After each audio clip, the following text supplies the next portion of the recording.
اللهم لك الحمد حتى ترضى، ولك الحمد ما رضيت، ولك الحمد بعد الرضا، حمدا كثيرا طيبا مباركا فيه. اللهم صل وسلم على سيدنا ونبينا محمد وعلى آله وصحبه أجمعين.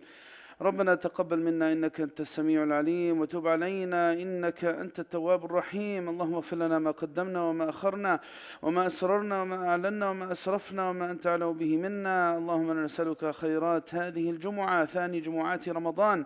اللهم عنا على الإحسان فيها، واكتبنا فيها من عبادك التائبين العابدين الذاكرين الشاكرين المخلصين المقبولين الراضين المرضيين. اللهم نسألك خيرات هذه الجمعة، فتحها وتمكينها ونصرها وهداها وبركاتها يا رب العالمين. اللهم اكتبنا في هذا اليوم من عبادك الفائزين. اللهم اكتبنا في هذا اليوم من عتقائك من النار.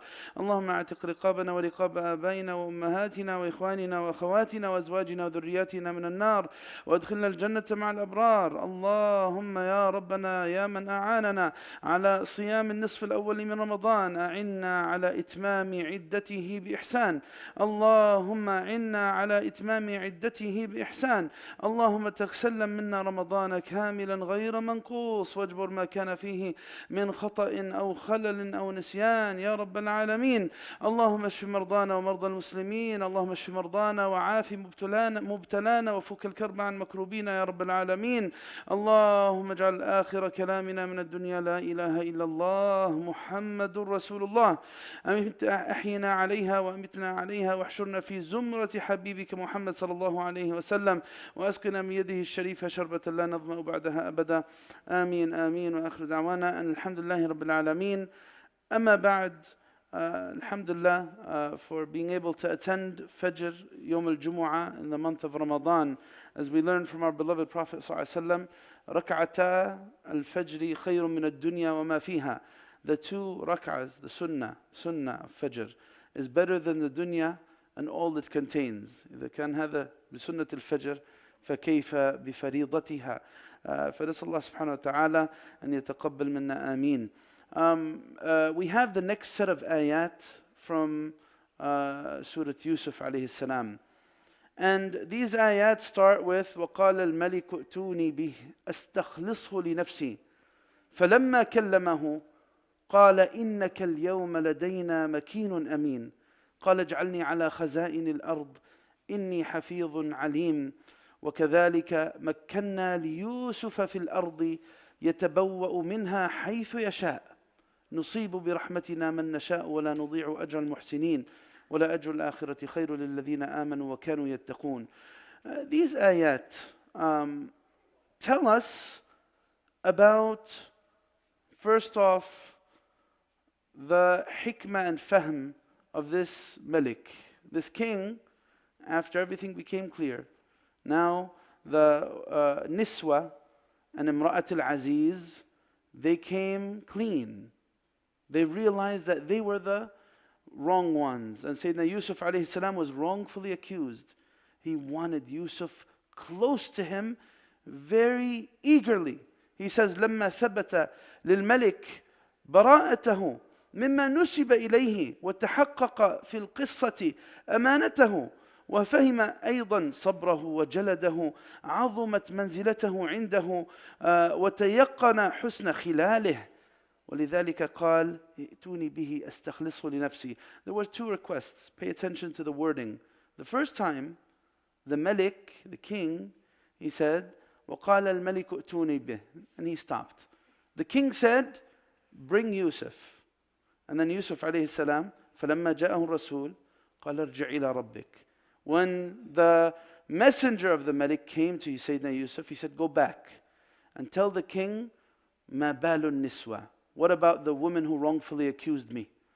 And then when the king realized the story, what did he say? He said, وقال الملك ائتوني به أستخلصه لنفسي. I want Yusuf to be in my inner circle. فاختلف اللفظ والتعبير. You see, in the second wording now, the king is saying, I want Yusuf for me and for me alone. خالصا لي. And this is from the hikmah of the Malik. When the person in power has the foresight and wisdom to realize that he needs people of amana and people of trustworthiness in his inner circle, that means that Allah Azza wa Jal will give him tawfiq. And this is something that we learn from the words of our Prophet. The Prophet ﷺ said, إِذَا أَرَادَ اللَّهُ بِالْأَمِيرِ خَيْرًا جَعَلَ لَهُ وَزِيرَ صِدْقٍ إِن نَسِيَ ذَكَّرَهُ وَإِن ذَكَرَ أَعَانَهُ وإذا أراد بالأمير غير ذلك جعل له وزير سوء إن نسي لم يذكره وإن ذكر لم يعنه.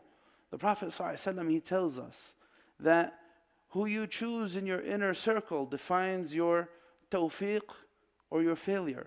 He says if Allah wants goodness for an amir, He will give him someone next to him that is trustworthy, honest. When he forgets, He reminds him, and when he remembers, He aids him and supports him. And if Allah wants other than this, you'll find the khudlan. This individual will be surrounded with people who actually take him away. Maybe perhaps yes people, right? People who just are there to support and cheer him on, even in al-batil, even in falsehood. This is what we learn from the Malik. He saw Yusuf and he wanted him close by. He saw that Sayyidina Yusuf alayhi salam was of a very special quality. And then it doesn't stop there. فَلَمَّا كَلَّمَهُ قَالَ إِنَّكَ الْيَوْمَ لَدَيْنَا مَكِينٌ أَمِينٌ. Today, Yusuf, you have tamkeen. سَأُمَكِّنُكَ مِنْ كُلِّ مَا تَحْتَاجُ. I'm going to give you everything. And you're going to be in a position of power.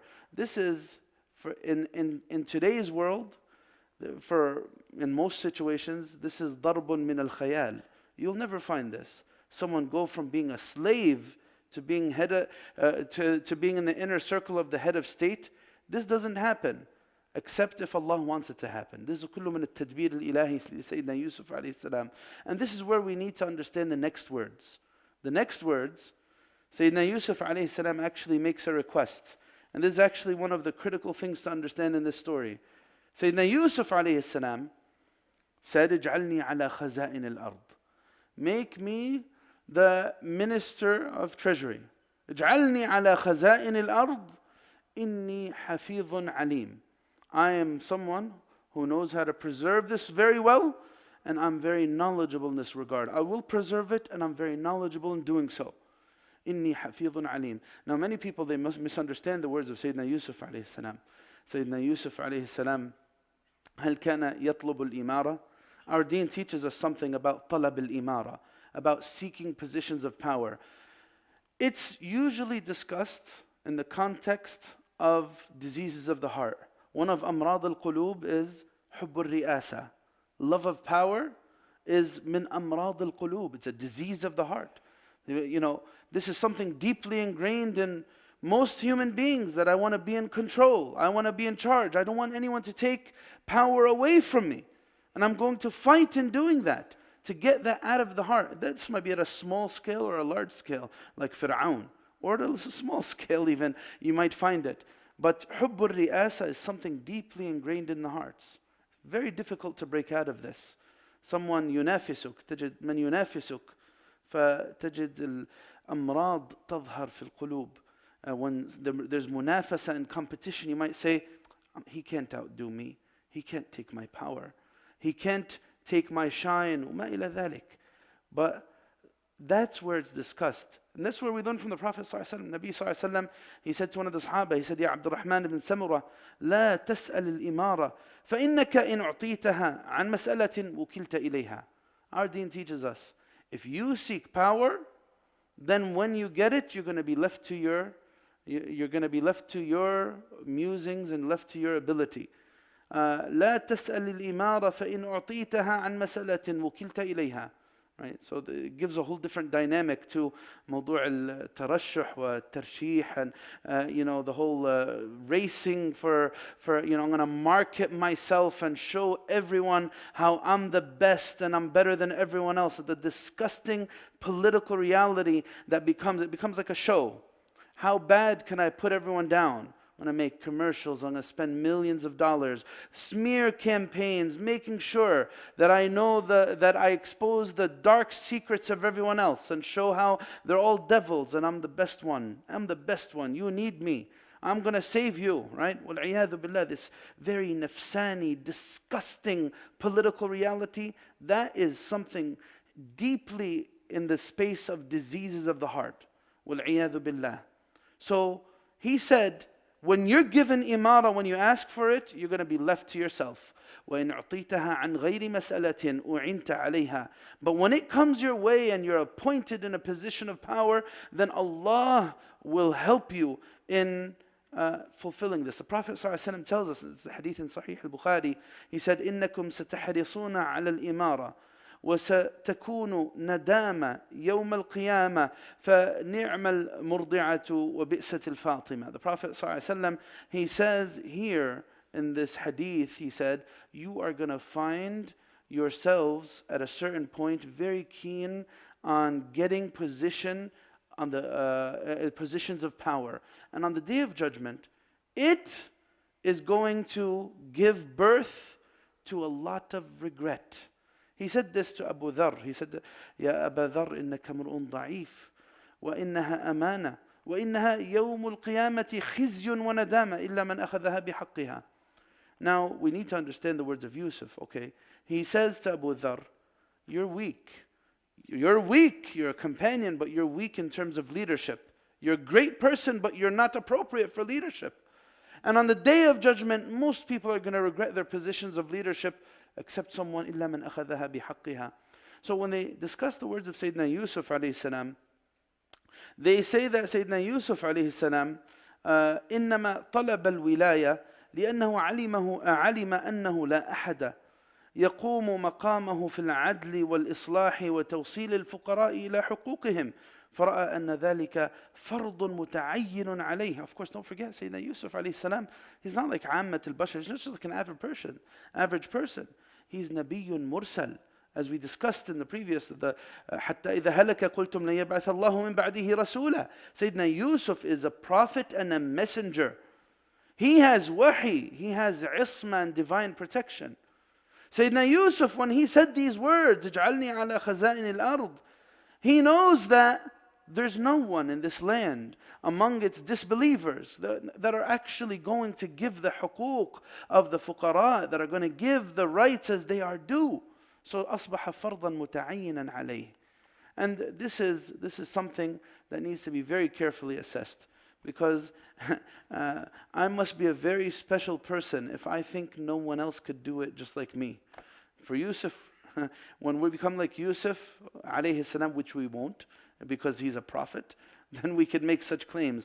But for someone to think that no one else could do it but me, it takes a whole lot of ego to think in that light. However, the scholars do say that if a person is in a position where they have a certain level of ilm or a certain level of expertise, and fi'lan, the situation is that the position will be given to someone who is ghair kufu, someone who is unsuited. Like for example, this might even be in salah, for example, because it's a form of leadership. If someone knows that if they don't intervene, that someone who is ghair kufu, someone who actually their leadership might be toxic for those behind them, they might corrupt the prayers for those behind them, right? If they know this, then in this case, no, they have to step forward. They have to step forward. The scholars, they teach us that al-imamu damin wal-mu'adhin mu'taman. They even discuss at the level of salah. Al-imamu damin. That usually you would find people shying away and retreating from imam. I don't want to be imam. I don't want to be imam because it's a responsibility. I'm responsible for salat al-nas, to make sure that it's sahiha. I'm also responsible to make sure that my tilawa is the way it's supposed to be, that I'm reciting kalam Allah Azza wa Jalla ala wajhih. So that's why they said, al-imamu damin. The imam is someone who is liable, whereas the mu'adhin is someone who's mu'taman, who is entrusted. So here, even this type of talab al-imara, this should only be done if I know it's going to be left to someone who is going to discharge it with absolutely no amana, cause a lot of destruction. And this happens sometimes, where perhaps if everyone stays quiet, in a certain situation, then the one with the biggest ego and the most toxic character is going to step up and lead and cause a lot of fitna in his wake, whatever it might be, in a gathering, in an event, in an institution, wherever these words apply. However, this needs to be done very carefully to make sure that my nafs isn't actually clouding my judgment, that I'm not actually doing this out of shahwa. I want power, I want position. So this is what we learn from Sayyidina Yusuf alayhi salam, that sometimes a fard kifaya, a community obligation, can become muta'ayyan ala shakhs, can become mandatory upon a certain individual if the situation is that it's going to be corrupted unless he or she intervenes. This is the words, اجعلني على خزائن الأرض إني حفيظ عليم. أسأل الله عز وجل أن ينفعنا وإياكم بالقرآن العظيم وأن يجعلنا ممن يتدبر آياته ويعمل بمحكمه ويؤمن بمتشابهه. اللهم آمين. اللهم آمين. وآخر دعوانا الحمد لله رب العالمين. جزاكم الله خير. السلام عليكم ورحمة الله.